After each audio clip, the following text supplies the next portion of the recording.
Welcome to the Parenting Roundabout Speed Round, where we answer a quick question every Wednesday through Friday to keep our group chat fun going all week long.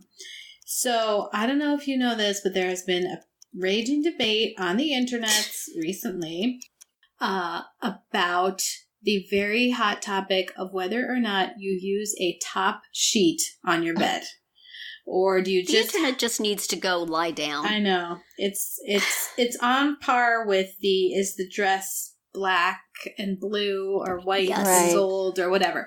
But, we hear these things and we think, speed round. So absolutely. I am now asking you, Terry, to put your stake in the ground and tell us about your use of top sheets. I set my stake on top sheets. Yes, absolutely. A top sheet. Who knows where that comforter's been? I like that extra layer. What do you do if you don't have a top sheet and in the summer when it's hot and you don't want to have your duvet or your comforter over you? You're just laying out there with nothing on top of you? That's Couldn't what do that. You need the top sheet for. Now, I am a traditionalist, and I think that top sheets are both good and necessary, even though they often slip down to the very bottom of the bed while you're sleeping and are not really doing anything. But still, it's tradition. It's the way it should be. And I think that arguing about it is silly. But I will argue if somebody says they should do away with it. As we often say on this podcast, everybody's different. Here's the issue that we have in my house. I am pro top sheet.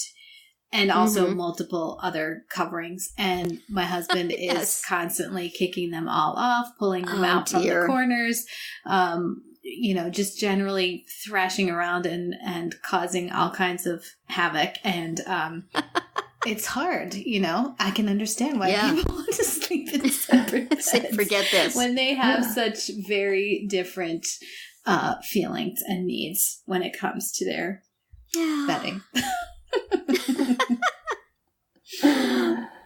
Well, my son's sheet and comforter are always at the bottom or on the floor, bottom of his bed or on the floor every morning when we go wake him up. But I still make him have a top sheet and pull it up at night. Yep, you got to start that way. Yes, there's certain traditions. Yes. Well, I was just going to say that I'm on the other end of the spectrum here. Uh-oh. Ooh. Yes. Well, okay. I grew up with a very formal bed that had to be made every day. And things had to be tucked and straightened. And so as an adult, I have kind of bucked the system a bit. I don't have a top sheet. I have a duvet cover that is like a bed sheet. And I have several of them that I rotate and wash. And yes, if it's too hot, I kick it off and I don't use it at all. So I am not a top sheet person. I can't stand it. I get tangled in it. I don't like the fact that it's tucked in at the bottom with my feet.